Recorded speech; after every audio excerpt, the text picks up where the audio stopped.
Hello, everyone. We're going to start momentarily. We're just waiting for people to join us.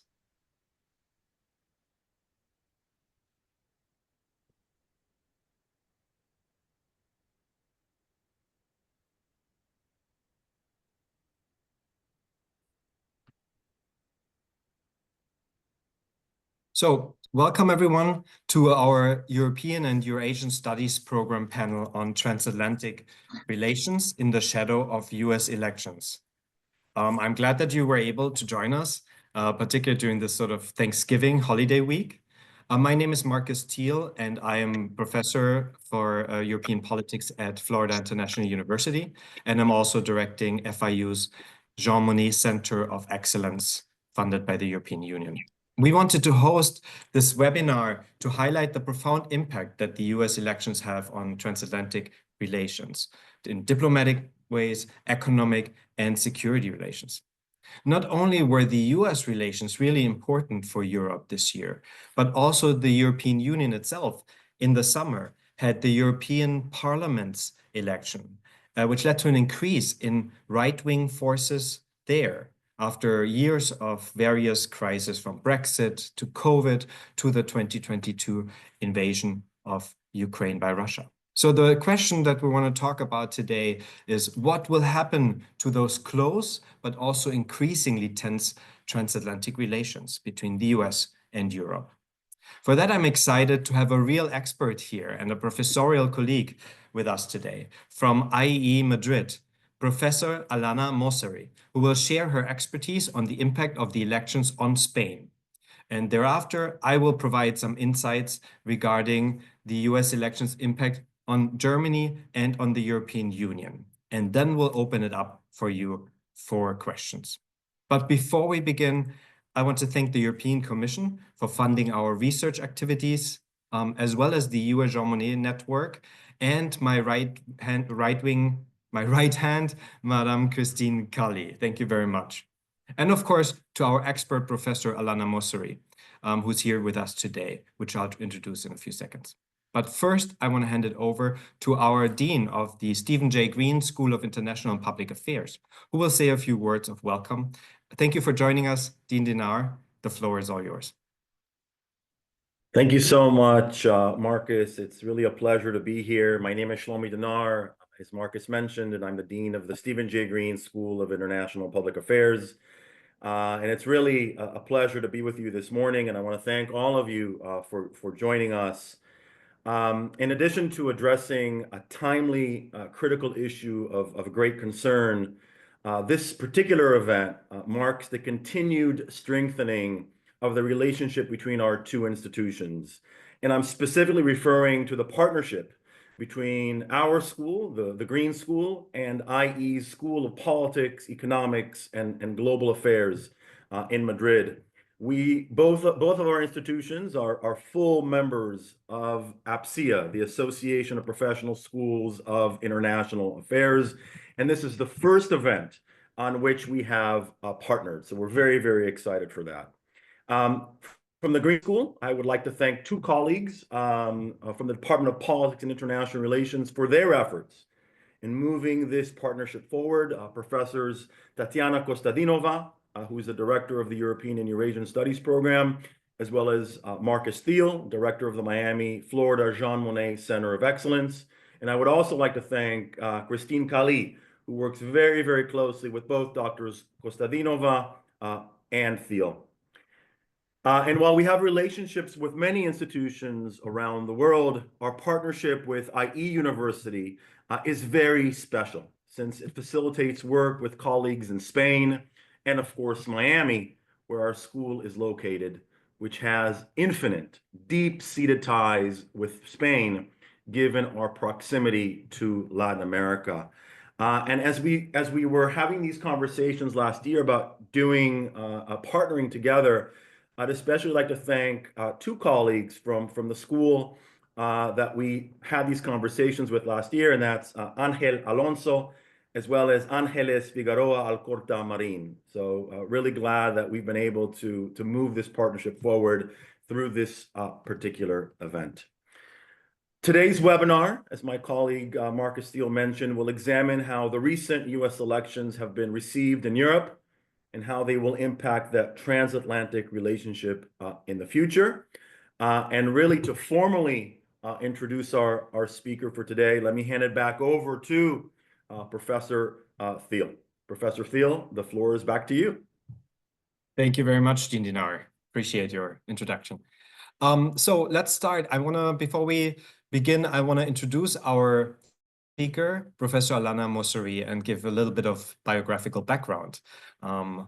She is an international relations professor at IE School of Politics, Economic and Global Affairs, a featured analyst at World Politics, a columnist at El Español, and a TV and radio commentator, among her many roles. She teaches and writes about public diplomacy, global governance, electoral campaigns, public opinion, and grassroots and transnational activism with a focus on the US, the EU, and Spain. Her work has been featured in Farid Zakaria's Global Briefing newsletters, and she's also a regular contributor to Spanish television, as well as radio and media print publications such as El País, El Español, Es Global. She's also an analyst on TV, including BBC, Sky News, Deutsche Welle TV, Televisión Española, La Sexta, and Vivo Play. Originally from California, Professor Moceri lives and works in Madrid, Spain, and has given talks and guest lectures in Spain, the US, Portugal, UK, and Germany. She holds a BA in political science from UCLA and a master's degree in politics and democracy from UNED, where she graduated at the top of her class. She's known in Spain for founding and leading Democrats Abroad from 2004 to 2009, including Barack Obama's groundbreaking presidential run in 2008. That's a fantastic bio, and so I'm glad to have a real expert from Spain here. Thank you very much, Professor Moceri, for joining us. And in the next 15 minutes or so, if you could just tell us how the elections were basically received in Spain, and what do you think the likely impact of the election result will be, particularly for US-Spanish relations? Thank you very much. Thank you. Thank you, everyone. Thank you for this wonderful welcome.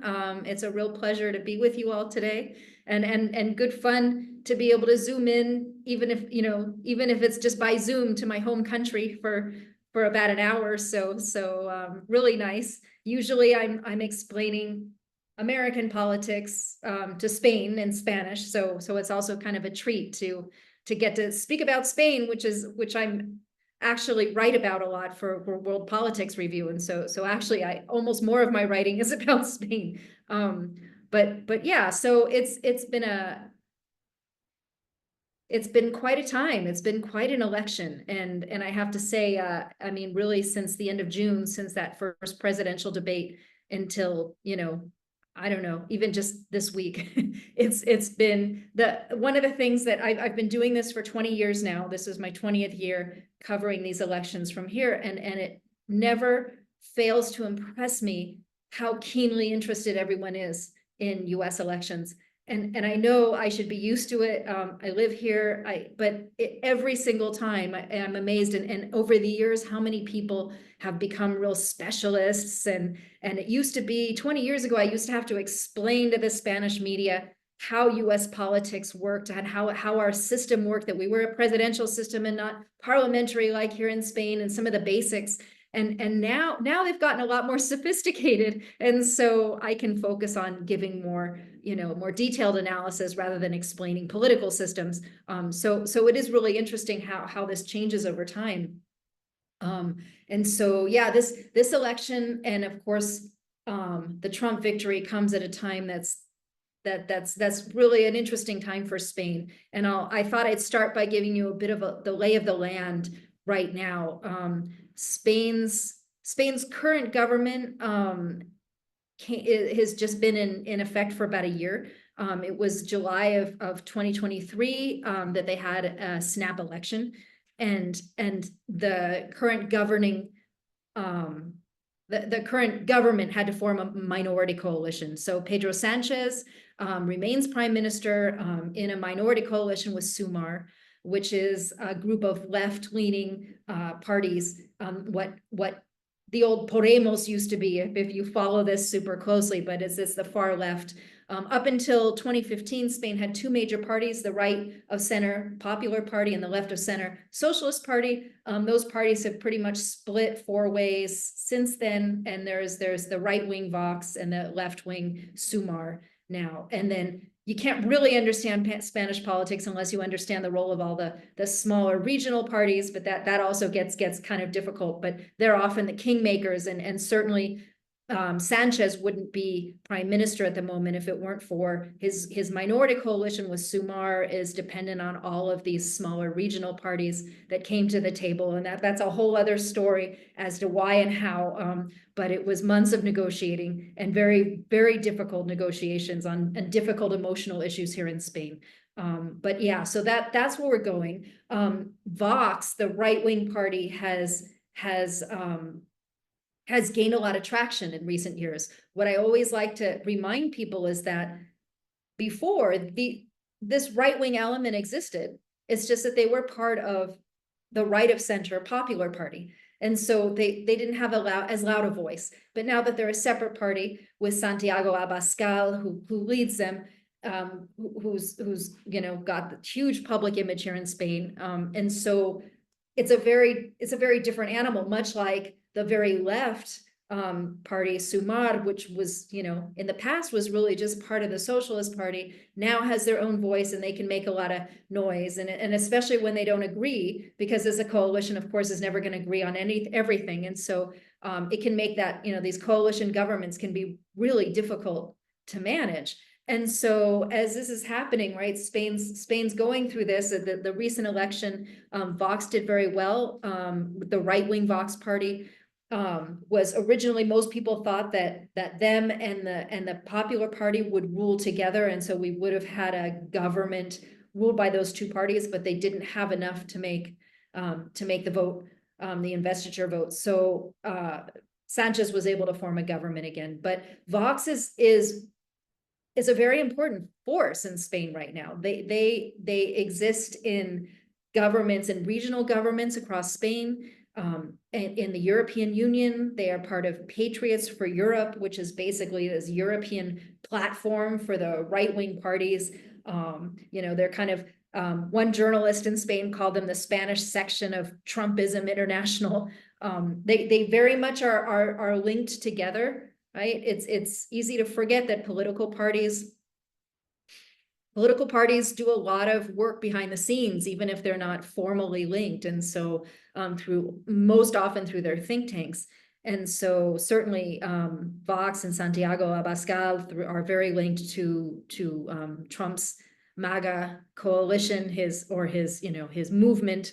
And so you have a lot of empathy there, and it's certainly a great moment for Santiago Abascal. It remains to be seen how he'll exploit this, but the fact that he will have a direct line to the White House is something that a lot of people in Spain are curious, maybe fearsome or not, to see how that works out. But it certainly gives them a boost, and it certainly gives the right wing in Europe a boost. And at a time when it's been surging already. And of course, we've seen, the overall analysis that incumbents have been losing, all over Europe and the US and in the world, really. There's been a lot of backlash against incumbents. So what happened in the US is very much part of an international pattern. So yeah, it's the number is something like 70 to 80% of Spaniards would have preferred a Harris win.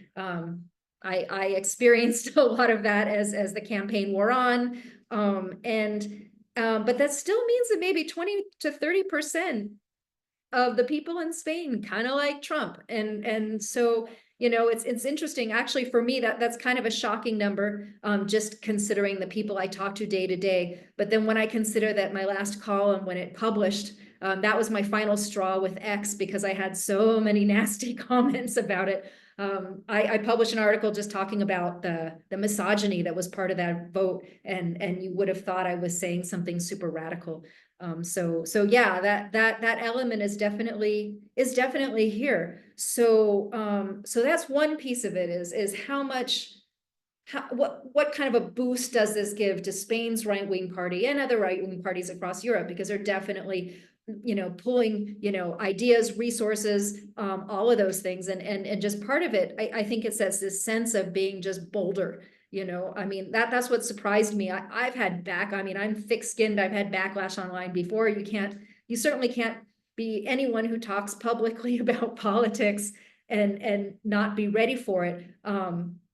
But this was feeling a lot different. People feeling just very emboldened to just say whatever, kind of trash talk they want to say. So I think that's important. And then, of course, how Spain figures into the two, big issues that we're seeing in terms of the European Union moving forward with a Trump administration. And of course, that's security and trade. And so on the security front, and I'd say on both of these issues, what's always kind of funny to me that I've commented a lot on here is both with security and the issue of NATO. I mean, Trump was president for 4 years and he still does not understand how NATO works. He still talks, in terms of you need to pay up, like pay who. And so I find that disturbing. And also he doesn't seem to understand trade in regards to the European Union, and that, you have a 27-member trade bloc, and that you can't negotiate bilateral deals. I remember famously Angela Merkel patiently explaining to him that she couldn't just do a little side trade deal with the US. So those two pieces of that puzzle are disturbing, and those are the two most important pieces in terms of Europe. And of course, the big one is what happens with Ukraine. Spain is a little bit further away from that border, but still we feel it here. It's a huge concern. And yes, I mean, it's interesting to me because, see where I am on time. I teach public diplomacy and years ago, quite a few years ago now, about 8 years ago. How many was it? No, less than 8 years ago, because Trump was president. I took 2 groups of students to the US Embassy, and the US gave them a challenge.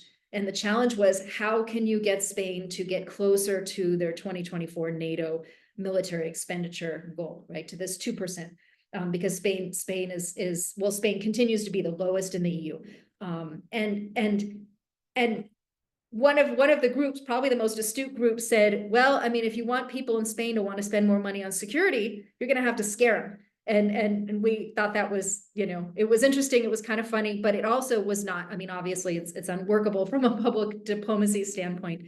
But certainly we saw with this, with the conflict in Ukraine and Russia, countries across Europe have all increased their defense spending, and Spain is amongst them. Spain's at 1.38% now of its GDP, so it's still the lowest in Europe. It's still very, very low. It's a very difficult sell in Spain, but with the conflict so close, it's been a sell that they've been able to raise it. It was just under 1%. When we did that project, which is, like I said, it was about 6-7 years ago. So it has increased, but it's increased very slowly. And what frustrates me as an American living in Europe was that when Obama was over here saying, hey, you guys need to get to your spending goals, and everybody's like, oh yeah, sure, okay. But it was like, oh, it's Obama, we love him, he's so nice. Suddenly Trump is in office and he's saying it, but in a much more belligerent, insistent way. And suddenly the EU started taking it seriously. So that's something that I even wrote about years ago during the first Trump administration, saying maybe it's the one good thing, or one of the good things that will come out of a Trump presidency. I don't see a lot of good things personally, but that Europe starts taking its own defense more seriously is something that needs to happen. I think most people agree, and certainly from the U.S. side, I was doing an interview recently where the person interviewing me was a little surprised when I said, yeah, most Americans have zero interest in being the police of the world, as sometimes Europeans throw at us, And so it's interesting because sometimes there's this feeling over here as if Americans want to be the strong man or the tough guy. No, it's true. And I don't know what I just saw recently, and I didn't write it down, the public opinion statistics, but yeah, most Americans say it's time for Europe to stand on their own. And so So that's one big issue, and of course trade, and trade is something, Trump talking about taking tariffs, I think up to 20%. In Spain, that could be really difficult in terms of olive oil production. Spain has 37% of the US olive oil market. Spain also does a lot of petroleum refining and pharmaceuticals. But on the other hand, exports to the US is only 7% of Spanish exports. So it's not like Germany and Italy where they're heavily dependent. So there's consternation, there's frustration here in Spain, but it's not the biggest issue. What's perhaps a little more important, more uniquely to Spain, is Spain's relationship with Morocco. And Trump, just on his way out in 2019, I mean, really, like, it was December, he's about out the door, and he suddenly makes a statement that he recognized Moroccan sovereignty over Western Sahara. And that was, I don't think it made the kind of headlines in the US like it made here in Spain. It was like a bomb went off. But this was a big deal. And he did this right on his way out, left that for Biden to deal with. But that gave Rabat a lot of strength, and they've been able to use that to pressure Spain. Spain has finally moved to the point, they shifted policy in 2023 to one of recognizing Moroccan sovereignty as long as they're giving a lot of autonomy to Western Sahara. And a lot of it is because Spain and Morocco also talk about trade ties. These are countries that have very deep trade ties. And when Morocco's unhappy, what they do is they let immigrants flow into Spain. And so it's a very complicated relationship. And an important one, because it's really the nucleus of where Europe and Africa start to connect up. And so there's a lot of questions about what happens with this relationship. Is Morocco going to be even more emboldened? Morocco and the US have strengthened ties even more over the past couple years. There in 2020, before Trump made that announcement. Oh no, that was before he made his announcement. There was a defense deal with Morocco. And so, even though Spain has this enormous US naval base in Rota, right? So that should give Spain a lot of, make Spain kind of a heavyweight with the US in terms of defense. It seems that the US is more interested in Morocco. And so that's another area, because, Spain and Morocco border each other. It's a very highly sensitive and important relationship for Spain. So I think with that's a good enough introduction, and I can pass it on. Wonderful. Thank you very much. I think you already kind of previewed some of the topics that I also want to talk about in the terms of, how the US elections were received in Germany, in Brussels, the seat of the European Union and of NATO. But before I do that, I want to just make sure, and happy to see that there's already the first question posed by Sebastian Lopez in the Q&A chat. So please, audience members, if you have any questions or comments, but particular questions, please post them in the Q&A box on the bottom that you'll see there, right? And then after I'm finished, we then still have time to really talk about and hopefully answer your questions. Thank you. Okay, so I will talk, like I said, more about the US's elections impact on Germany and the European Union. I will do this kind of together and then try to highlight what the specific impact for Germany is. So first, I want to talk a little bit about the overall context of transatlantic relations and this impact. Second, I want to highlight a little bit of issues with that interdependence. And then thirdly, I want to also, just like Professor Moceri, look at three specific areas, trade, security, and multilateralism, right? Because that's very important for the Europeans as well. So first, with regards to the context, we are already right now structurally, even during the Biden administration, we've been in what I published earlier on, what I consider to be more independent leaning transatlantic relationship, right? If you just to kind of quickly go back in history, remember during the Cold War, we had very close relations, of course, with the establishment of NATO in 1948-49. And then during the Cold War, there was arguably a very strong security umbrella that was provided to Europe through the United States, right? So really close interdependence. And then after the end of the Cold War, we moved slowly to slightly more independent relationships. And I would suggest in the 21st century, starting with the first George W. Bush administration, right? And the fallout over the Iraq invasion in 2003. And then later on, even during Obama's administrations, you had the pivot to the East, the pivot to Asia that then kind of disadvantaged Europe. And then, of course, you had the first Trump administration in 2016.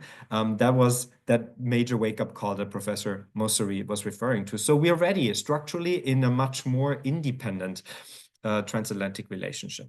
And then, of course, that has been reinforced by the most recent elections in the US, in which, Trump, just like many different anti-establishment candidates, won this year. This was the year of anti-establishment politicians that won and still keep on winning. I mean, if you just look at the most recent Romanian elections, right, where one of the winning candidates was also a nobody, ultra-nationalist nobody.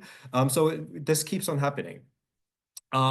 The Trump administration itself will likely continue to contribute to that widening of the Atlantic, the widening of the transatlantic relationships, in particular because there's mostly a loyalist cabinet with more or less policy experience. Some of them are seen as rather hardliners or isolationists, as were pointed out by Professor Moceri, right? And within the US elite, if you know a little bit about it, right, there's always this sort of distinction or this battle almost between the globalists, the primacists who still want to, in DC, want to make sure the US is the world's policeman, so to say. And then, of course, increasingly the isolationists who say that, okay, the US has experienced some kind of imperial overreach and we really need to focus on issues back home rather than trying to kind of, implement or implant democracy around the world. Now, the first indications, however, in terms of transatlantic relations with regards to the Trump cabinet looks, I would say, not too bad in the sense that the Treasury Secretary, Bessent, right, seems to be one of the moderates who was chosen over Lighthizer, who would have been much more of a hardliner in terms of applying tariffs to the European Union. And secondly, also Marco Rubio, the Secretary of State, right, seems to be much more of a moderate, even though he's a democracy hawk. But compared to others names that were floated, such as former US Ambassador to Germany, Richard Grenell, Rubio certainly could be considered much more of a old school Republican in that sense.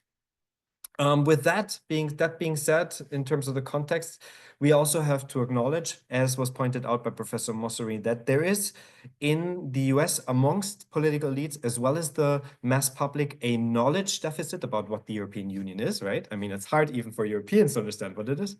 And also, of course, an acceptance deficit, given that in the US we understand more the classic bilateral state-to-state relation. When policymakers go to Europe, particularly on the Republican side, they prefer to speak to presidents and prime ministers rather than to European Union officials. That being said, we also, of course, have plenty of issues at home in Europe or in the European Union, right? So there's not now only the increased uncertainty regarding what the Trump administration will do, but of course, there's also China, the other 900-pound gorilla in the world's porcelain shop, right? And so Europe is basically wedged in between what we would call the G2, right? The two major forces that are increasingly not positively inclined towards Europe. And on top of this, you can just imagine you have Putin's regime and the impact of the Ukraine invasion. There's also, of course, within the European Union, a slow renationalization that was already mentioned, the rise of the far right in Europe itself, not only in the European Parliament, which is important because that means they can turn, they can soften, for example, pro-Ukrainian support policies, but also in national governments across Union, we've seen the rise and everywhere from the opposition parties. Even Marine Le Pen in France was able to already reduce budgetary support, French budgetary support for Ukraine, even though she's in opposition, but because her votes are needed to pass the budget. Two governments such as Hungary's Prime Minister Orban, who just like Abascal in Spain seems to have a direct ear with the president, with President Trump, or which I would think will become a key European policymakers in the future, Prime Minister Giorgia Meloni of Italy, right?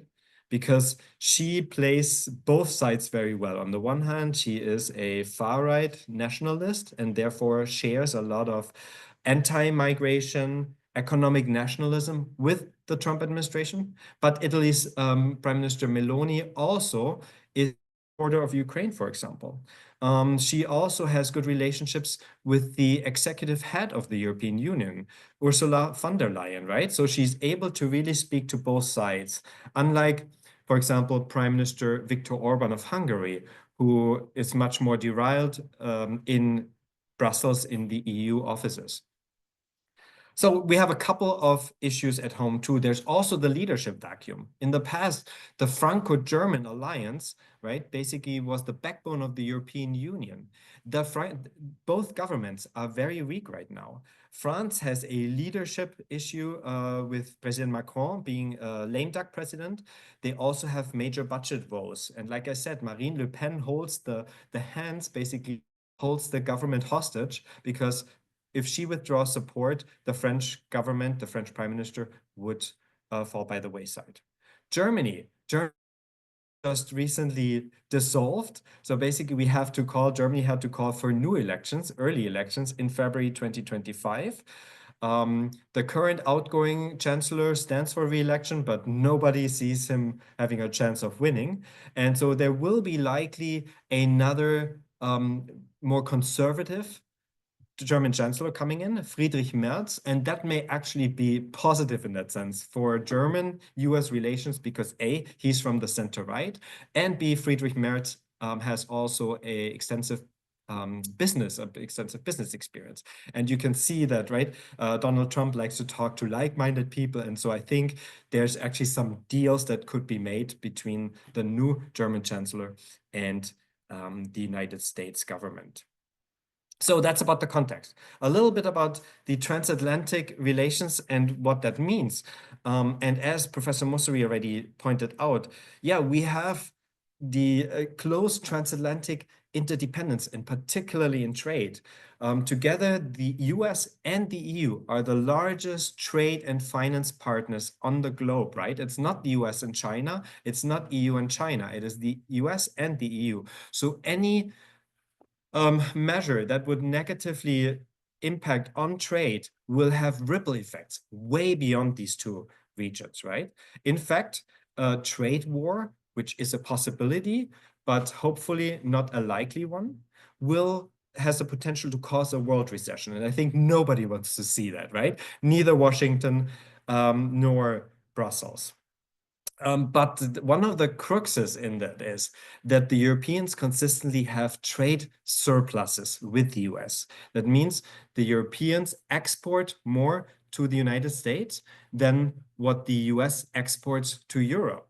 And in Donald Trump's business understanding, there is an imbalance, and that ought to be rectified, right? And Germany, of course, funnily enough, has the highest trade surplus with the US, right? 230 billion. It's a pretty large amount, right? That's $250 billion. And so Trump has a particular ire with regards to Germany. That's basically, right? Given that they have such a trade surplus, they have to really rectify that. Now, how can we do this?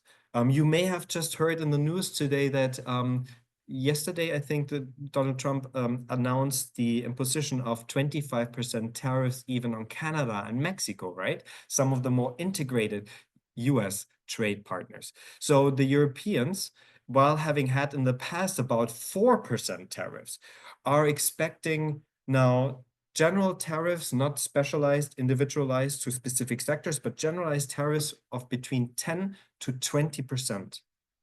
That will hurt, of course, exporters such as Germany much more, right, than exporters such as Spain, I would dare to say.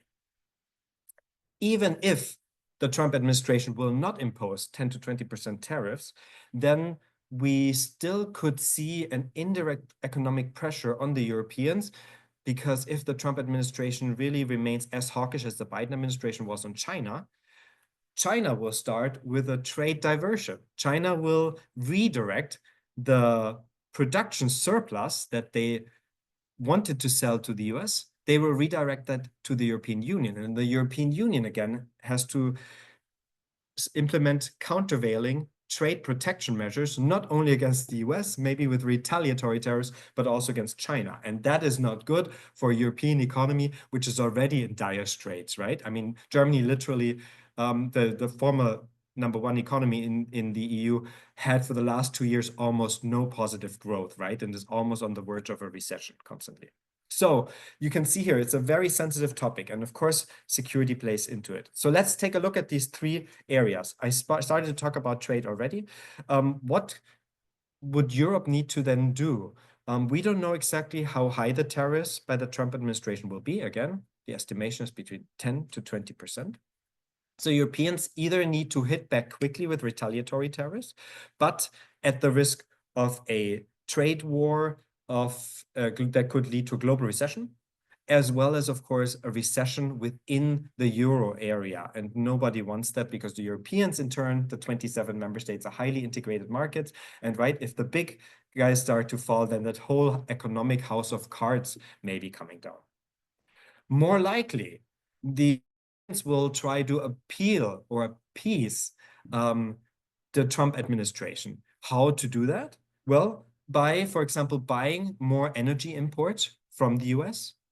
Given that the Europeans had to wean themselves off after 22 very quickly from Russian oil and gas, they started to import already US LNG, liquefied natural gas. And Ursula von der Leyen, the European Union's Commission President, already indicated that the European Union will buy significantly larger amounts of LNG in the future. The other important thing, and that relates to the security aspect, is that the Europeans already announced that they want to buy more US defense machinery. The US is the #1, I think, together with Russia, US weapons manufacturer and exporters. And so the Europeans cannot even produce as quickly enough as necessary weapons, particularly that they now need to help supply Ukraine. And so it is only logical in many ways that the Europeans, and beneficial for the relationship, that they would buy more US weapons, right? So there we will likely see these kind of appeasing attempts at trying to reduce the trade surplus with the US by importing more US goods. With security, as was already mentioned by Professor Moceri, the Europeans also need to up their game, right? While Spain has a hard time to achieve the 2%, the Germans just recently got to the 2% of defense expenditure. That is sort of the golden rule of NATO.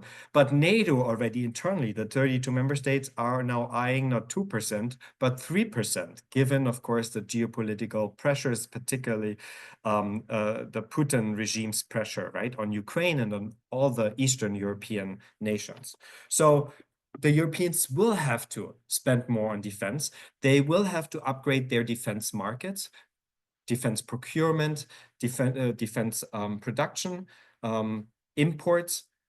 And that could also, of course, stimulate these European economies that are so volatile at the moment. So the Europeans may be able to actually, maybe something positive coming out of, right, the Trump administration too, like you said earlier, Professor Moceri, that the Europeans will have to invest more, and the side effect of that will be a stimulation of European economies, albeit in a way that many Europeans don't seem to want to accept, right?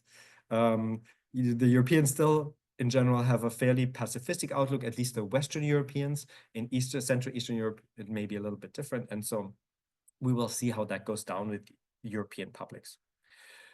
With regards to Ukraine, yes, the Europeans will have to take more of a share of support for Ukraine. In what way, we're not quite sure yet, particularly as now the war slowly escalating, right, by the US supplying attack MS weapons, long range missiles. The Germans so far have held off of supplying even longer range Taurus missiles because they don't want that these missiles could potentially hit Moscow. But what we've then also seen on the Russian side is an escalation in the sense of involving North Korean soldiers, right? Including sort of lowering the threshold for the use of nuclear weapons by Russia, and so on and so on. I think what this spells out for us is now a ramping up of efforts by both sides, the Ukraine, the West, and Russia, to kind of get as many advances as possible before the Trump administration takes effect in January 2025. And then there may be a Trump-Putin negotiated deal, right? That is against the wishes of the Ukrainians, that is against the wishes of many Western Europeans. And then the Western Europeans will be asked, in my opinion, to really deal more with Ukrainian nation building. And so rather from supplying weapons, right now, for the next couple of months, we will probably see then a nation-building attempt, which will deal much more with infrastructure, right, rehabilitation, what to do with all the refugees, repatriation, and so on in Ukraine. So the third part that I want to look at, the specifically transatlantic policy part, is multilateralism. And here, again, we see tremendous challenges for the Europeans. Likely the Trump administration will get more concessions as opposed to the first Trump administration in 2016 to 2020, because now we live in a much more dangerous geopolitical environment, right? So in a dangerous geopolitical environment, you need more allies, and the Europeans are too weak to kind of, be the peacemakers of the world alone. So they will have to make concessions in order to retain the support of the US. That means, however, should the transatlantic relations become as conflictive as they were during the first Trump administration, then the Europeans will have to look for alternatives. That means the Europeans will have to look to the EU neighborhood in the east, along the Mediterranean, North African coast, but also with regards to Africa, right? That's in part because that's their neighborhood. They have more leverage over these regions as opposed to the Middle East, where the Europeans have no leverage, right? But the US has, as opposed to Latin America, where the US has much more influence. So the Europeans will have to look more at the neighborhood in order to find alternative diplomatic partners. And the Europeans, particularly in terms of trade, are starting to look also at alternative trade partners. Here, two regions stand out. One is, of course, India. So the EU-India bilateral trade agreement that will probably be ramped up in the coming years as an alternative to potential losses through the US trade relationship, and the EU-Mercosur trade agreement. That is the EU's trade agreement with Latin American nations, right? That is also seen as particularly important for both regions. Probably those will have to be pursued more strongly. The second part about multilateralism, and I think that's important to mention, is climate protection, right? The Trump administration will likely again withdraw from the UN's Paris Agreement, thereby leaving the Europeans, the other major promoters of the UN's Paris Agreement, to fill in the gap. The Europeans, if you have followed the recent Conference of Party negotiations in Azerbaijan, you saw that the Europeans already ran into headwinds and that they couldn't even get sort of the funding for poorer nations to protect their environments together, right? So the Europeans will really have a hard time to pursue their own European Green Deal should the US basically give up on climate protection, which it looks like, right? Sort of Trump's famous drill, baby, drill. It looks like, there will be much less of a focus on renewables. And of course, internally, the Europeans also have pressures because if they have to channel more funds into defense production, there will automatically be less funds for the EU's own Green Deal. So to conclude, all of this spells, and this is for the international relations folks here, important, all of this spells the end of the liberal international post-Cold War order that we know, right? I want to highlight how important it is. Aside from the minutiae of the transatlantic tensions and contentions, really what we're seeing right now means the end of the liberal international order as we know it, right?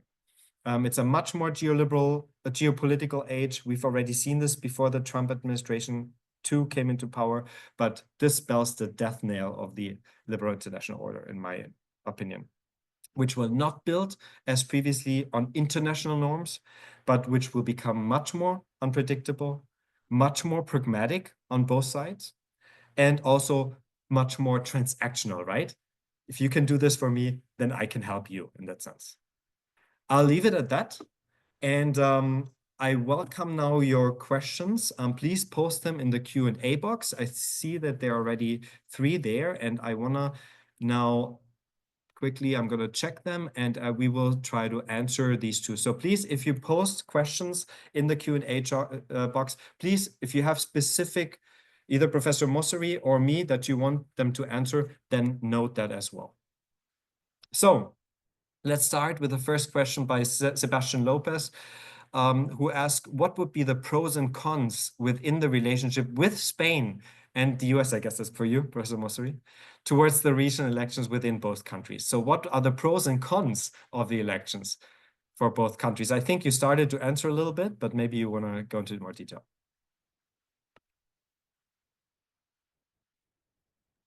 Sorry, I had my audio off. Yeah, I mean, the thing is, it's kind of hard to figure out at times. I mean, the pros and cons. Well, I mean, it kind of depends on your point of view.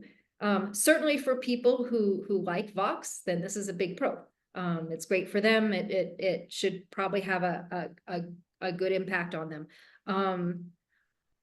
For those who would like to see Spain and the EU increase their spending on security and defense, that's probably a pro as well, to this next Trump administration. I think it's something that could be really positive. I think Europe needs to get there, and this is someone who comes from the left, but it can't continue to be something that Europe can't be dependent on the US, because I mean, as someone who comes from the left in the US and lives in Europe, I would like to see Europe to be a better counterweight to the US at times, right? We need that in the world. We should be great allies. We need that, but we also need to have another point of view that's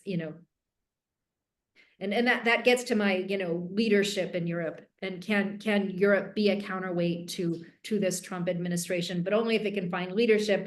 And so I was interested in Marcus's comments, because thinking about Germany and France right now, and then you wonder, I mean, in the past, I think Pedro Sanchez has very much wanted to take up that kind of a mantle in Europe, but these aren't really great times for him either. There's a lot of domestic issues going on, not the least of which the massive floods in Valencia, and the huge political fight over whose fault it is that warning systems didn't go off earlier. I mean, just it's a rough time. So we see that with a lot of leaders across Europe. And so who will be that big leader who can actually speak to Trump? But I'm digressing. So I see, like I've presented a lot of the cons, but I mean, there are some spots that could end up being not so bad or brighter, and I think it's important to recognize them. I know that I have a lot of friends here who are just, really like, oh my gosh, Trump is coming in January, and that's it. But we've got to find the spots where we can cooperate and where we can move forward. And so perhaps on security there is a silver lining there. But the part that worries me is what happens to Ukraine. And that's and I mean, both the two conflicts that were most talked about, in the US. There's more conflicts in the world, we just don't talk about them as much, but certainly with Ukraine, and the plight of Ukraine with Russia, and this idea that Trump says he can fix it in a day, and and we say, okay, how? Well, they just letting Russia just keep whatever it's taken so far. And so what does that mean for Europe then, if Russia feels emboldened that they can just invade sovereign countries, and it's okay, and it's setting such a dangerous precedent. And I mean, it would be great to have that conflict ended, but then but then at what cost, and what cost to the future? Because as we're seeing, right, as Marcus was very correctly pointing out, we see in Eastern Europe, there's a lot more willingness to spend money on defense because it's a lot scarier. It's right there, you know, for people off in Spain. It's like, yes, it's important, but it's further away. And it's amazing as you get further away, it just, you know, there's so many other budgetary issues. And so, you know, Spain's coming along, but so you know, that to me, and then also, I mean, we're not that far from, it might not be Europe, but still the Middle East is pretty close, especially from Spain, and you know, the conflict with Israel and Hamas, and it's, you know, growing in the Middle East, and what Trump does, I mean, because he says the same thing, he'll solve it in a day, but you know, we'll see how that happens. So to me, when we knew that it was definitely a win for Trump on election night, or morning here rather, those two conflicts were probably top of my mind in terms of the really negative repercussions that could happen. You know, how are these two really difficult conflicts going to be solved? And we'll see if Trump thinks he can wheel and deal his way out of anything. Maybe he can. I've promised my students, I said, if he does, I will write a positive article about it. I will do it. I don't know if that answers the question. I hope so. Thank you. Yeah, and also when you were talking about it, it appeared to me that Spain also is more or increasingly isolated, much more than before, right? Spain, if it's really basically the only major center-left governed country in Europe right now, if you think about it, right? Unless you call, you know, President Macron's France government left, which is it not really is. And that's a country that's governed by a minority government, which is inherently unstable, right? So I think there you see also much more pressure on the Spanish government to kind of, you know, adapt to the realities in Europe as well as in the US. Yeah, definitely. And it's I don't know, every time I've counted Sanchez out, he comes roaring back. This man, this politician seems to have 9 lives. But yeah, we're entering into some pretty difficult times. Sounds like Donald Trump. But anyway, that's like I was shocked when he managed to, you know, when the last election results, we all expected, you know, to see a right-wing coalition take over here in Spain, and we thought Sanchez was nuts for calling a snap election after he had huge losses in the municipal and regional elections, and wasn't the case.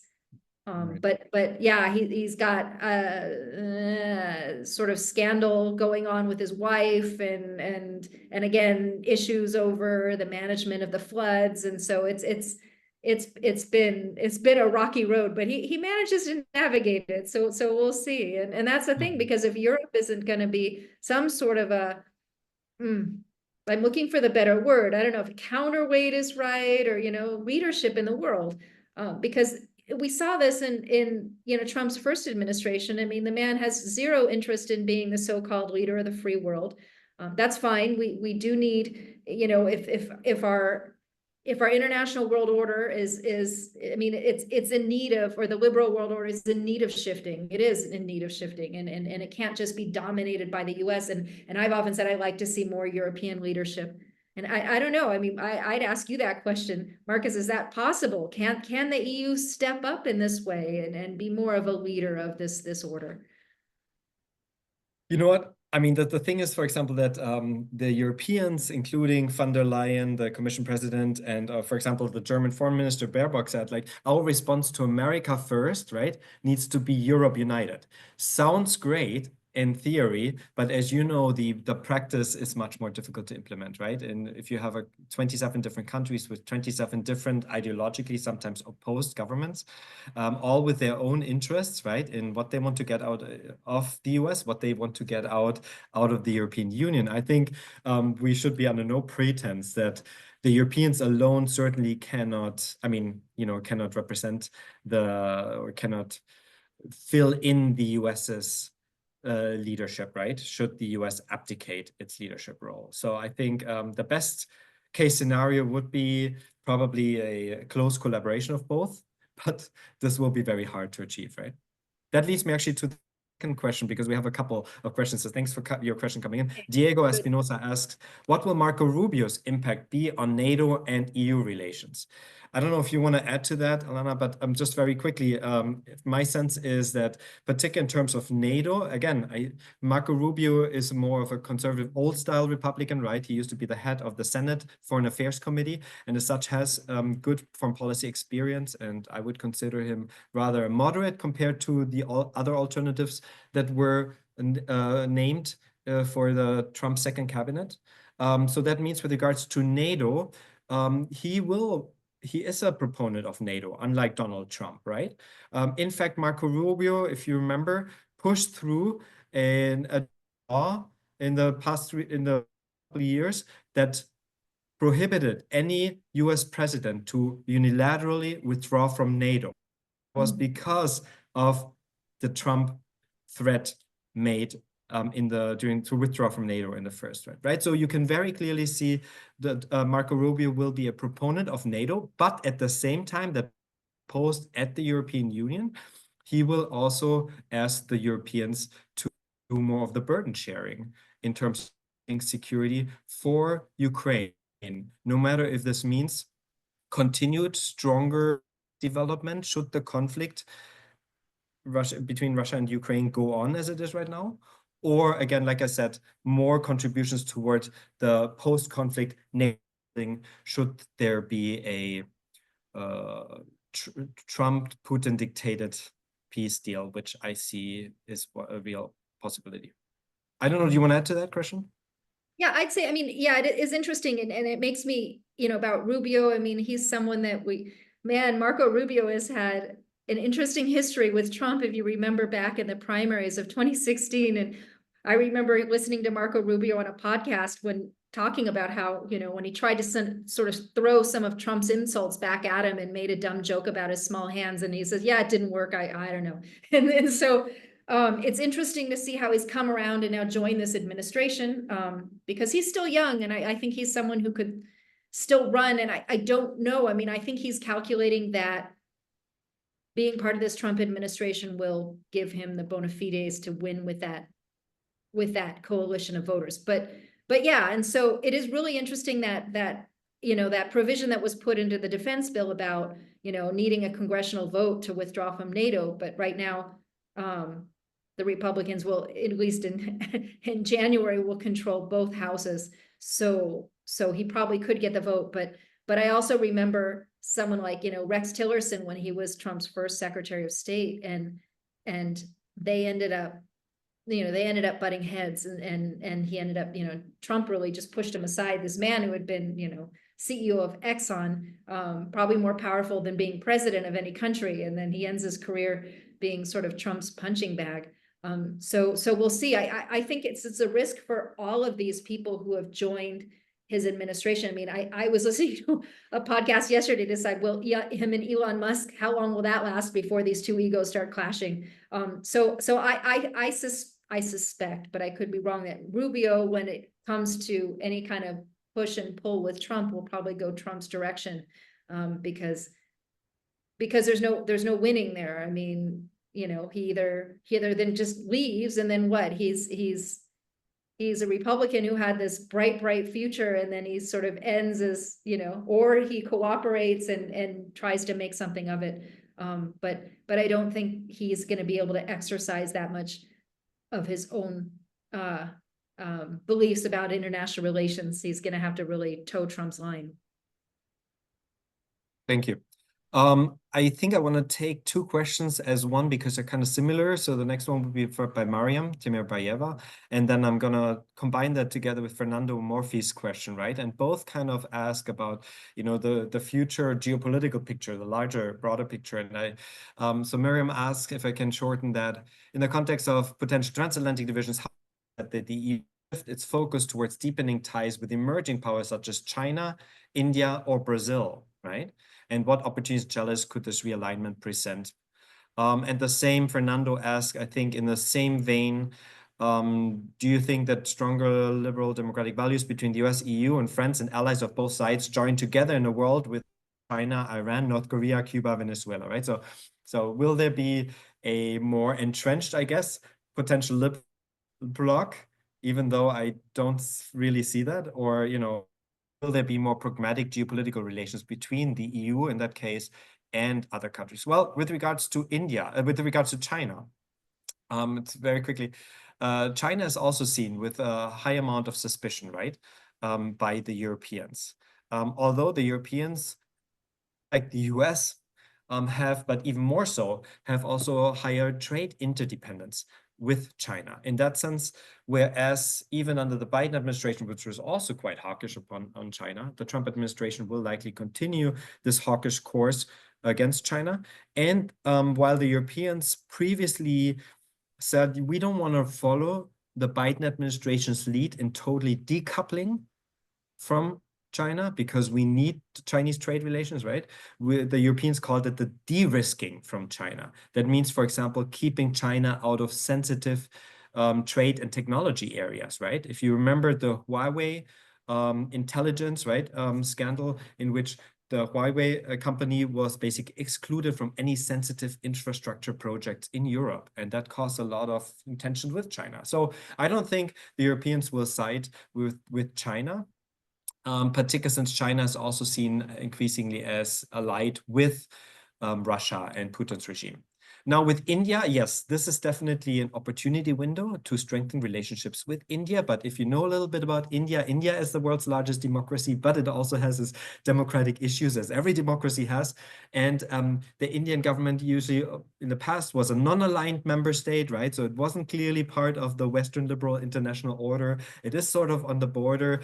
Some analysts call India a typical fence-sitter country. It's on the fence, right, between sort of the non-West and the West. And so the Europeans really would have to make substantial good concessions to India to kind of involve it more, right, in terms of trade, without being too pushy, because India pushed back against increasing trade relationships because the European companies were asking for strong trade access to the Indian market, which would have wiped out a lot of Indian businesses, for example, right? So India is a potential opportunity window to strengthen relationship with, but it will also not be easy.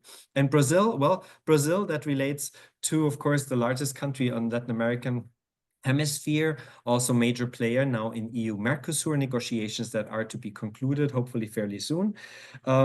Brazil is, of course, at least under the Lula da Silva government, as opposed to the previous Bolsonaro government, which was much more Trump-aligned, right? So Brazil right now, there is an opportunity window again to strengthen relationships with the EU. However, that will depend on negotiations over the EU-Mercosur agreement, which we'll get to that in a second. That's sort of my take. I don't know if you want to add to that. Yeah, I think I'm good. I think you covered that nicely. Thank you. Then let's go to the next one by Alejandra Barbara Moreno Diaz. Which candidate would have been more beneficial for Spain's economy and policies, Harris or Trump? So this what-if question, right? So maybe you want to talk about that. You know, it's tough because neither candidate was super robust on plans, particularly international relations. You know, we had a lot of statements from Trump. And so, I mean, I think in the end, man, I mean, for Spain, like I said, you know, something like 70 to 80% of Spaniards favored Harris. Certainly the governing coalition would have liked to have seen a Harris administration. And, you know, of the opposition coalition, you know, there's Vox, of course, is very happy with Trump, but the People's Party would have been happier with Harris too. I mean, this is this kind of this known quantity. We know we're getting there. We know it's similar to Biden, who is a politician who is very pro-Europe, pro-EU. But I mean, you know, Biden, for all his faults, has always had very deep ties with the European Union, understands it. And so, you know, even though that can be difficult. So, you know, really, you know, it seems like for Spain, you know, the better deal would have definitely been a Harris administration. But again, it's kind of like some of these other ones. It depends on where your point of view is. But yeah, I mean, if Spain had taken a vote, it certainly Harris would have won easily. I think that would have been the case in Europe too. I mean, you see some of these poll numbers, and it's pretty overwhelming. And I know over and over the years, I've had people say, you know, the US elections affect the whole world. Maybe we should all vote. And I'm like, yeah, sure. Do I get to vote in your elections too? But yeah, doesn't work like that. But maybe this time around, some of us might have liked that. Thank you. So the next question, I think, is that for both of us, and it refers to the EU-Mercosur agreement, right? So I think for you, the question is, what is the Spanish public perception of this agreement? I'm not sure, it must have been somewhere in the public discourse. I think that probably that because Spain is a strong leader, right, in sort of EU relations with Latin America. And then the question for both of us, and which I can talk about too, is like, why is France opposed, and what does this mean for the agreement and long-term stability of the EU? I don't know. Do you want to say something about sort of, Yeah. do you know anything about sort of the Spanish perception of the Mercosur negotiations by any chance? I have to say, the truth be told, so I've been pretty much deeply enmeshed in this election. And I do follow the Spanish media closely, and because I do write about it. But I haven't seen anything about this trade deal. But then trade is an issue that's tricky, because trade is complicated to write about. It's complicated to explain. I know I really like to write about it. I wrote my master's thesis about the TTIP negotiations. So it's an area I love, but yeah. But on the other hand, so it's surprising because in Spain, there's this sense of Latin America being ours, to put it in the simplest way possible. And so in Spain sees itself as very much the the sort of door to Latin America from Europe, and so or very much the advocate for Latin America within the EU. And so yeah, I would imagine that there's a lot of feeling of ownership over that deal. But in terms of the general public, it's definitely not part of the national conversation at this point. There's other things. Even the floods in Valencia surprisingly bumped me off 2 different TV shows right before the election. So that helps, explain how overwhelming it is. I know it's disappeared from the international media since then, but it's still the dominant issue here in Spain, because so many people are still suffering. Yeah, thank you. Yeah, so the question about why France is opposed to the EU-Mercosur agreement, well, there are 2 major issues, right? One is sort of the question of deforestation of the Amazon, and the other one is the protection that the French government wants for their own domestic, particular beef production, okay? Because as you know, Brazil, Argentina are major beef exporters, and so there's this threat that they would maybe diminish domestic French beef production. With regards to the Amazon protection, that was more of an issue during the previous Brazilian administration under President Jair Bolsonaro, which really didn't care much about the Amazon protection. That has now waned, so that's not a major issue anymore. But again, these protectionist European politics in France are much more right now the issue, right? And the negotiation for EU-Mercosur should be. The Polish government recently has also come out against the conclusion of these negotiations.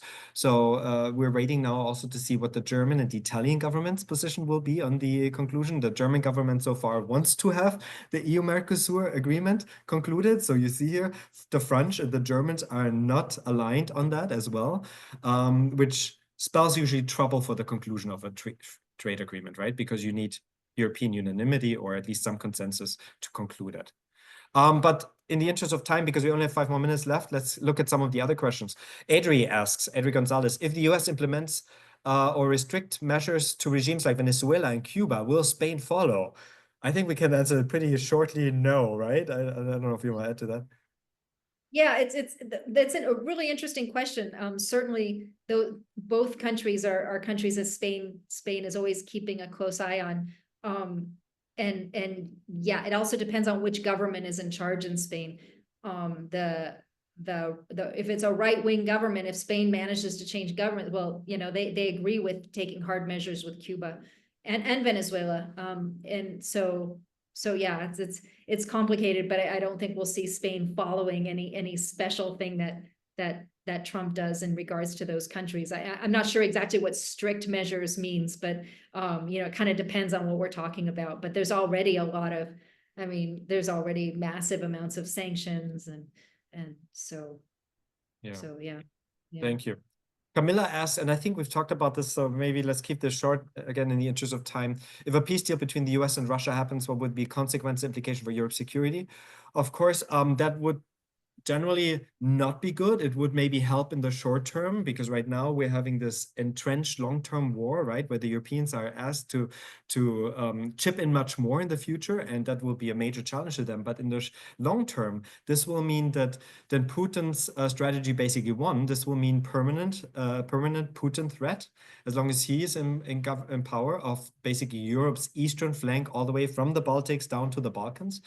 And it will also mean, think about this, of course, turmoil for Ukraine in a whole host of numbers, including, probably tens of millions of Ukrainians that also will seek refuge in Europe rather than Ukraine, right? So I think that's certainly not what we want. Hopefully it can be avoided, but there's a realistic chance that there may be such a negotiated deal over the heads of the Europeans or the Ukrainians.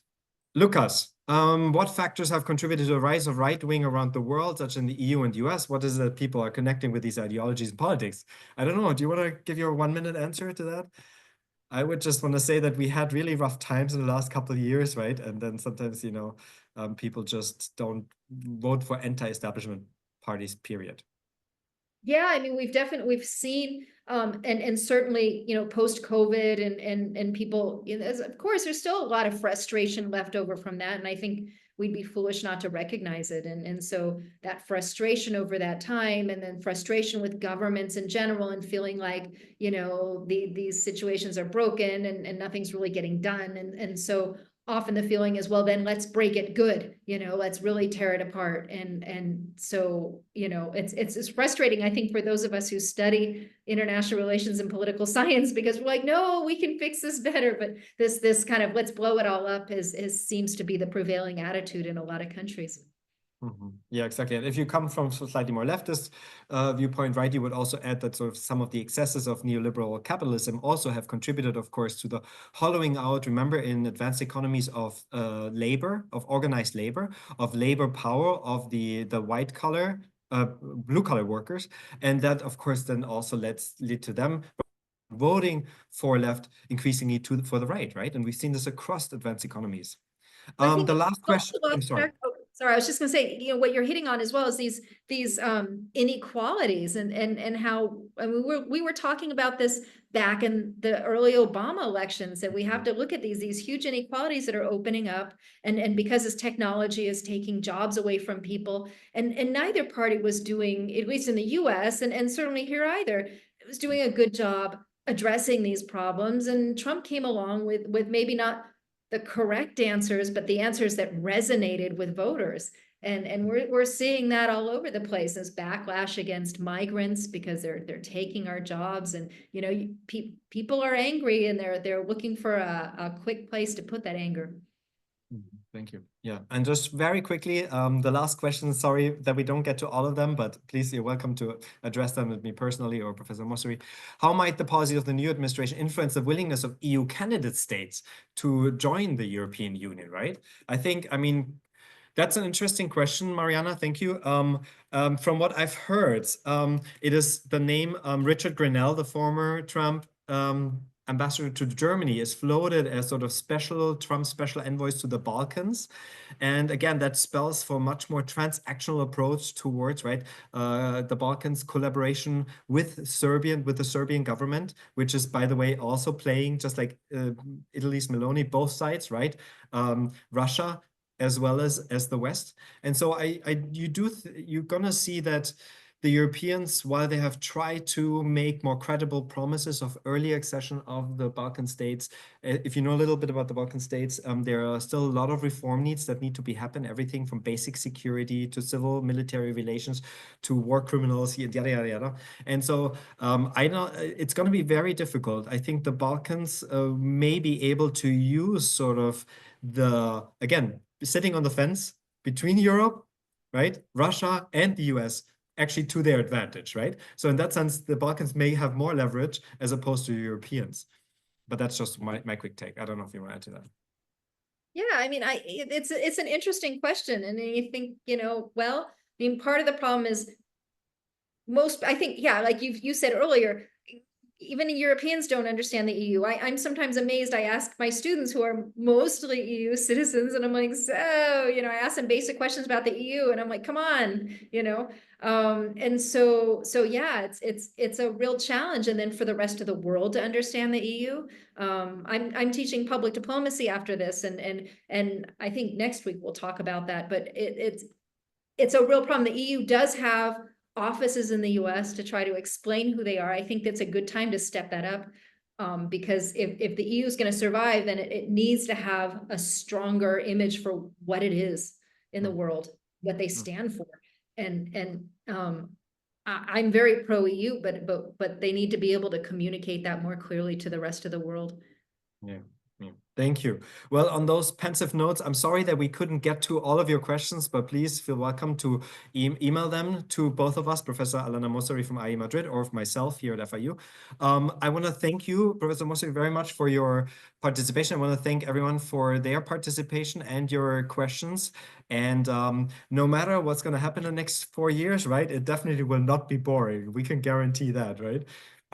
Lots to do. Yes, exactly.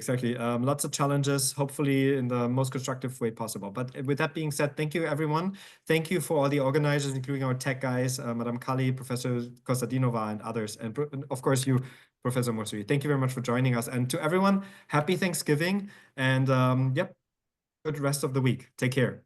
Thank you very much. Thank you. Bye-bye.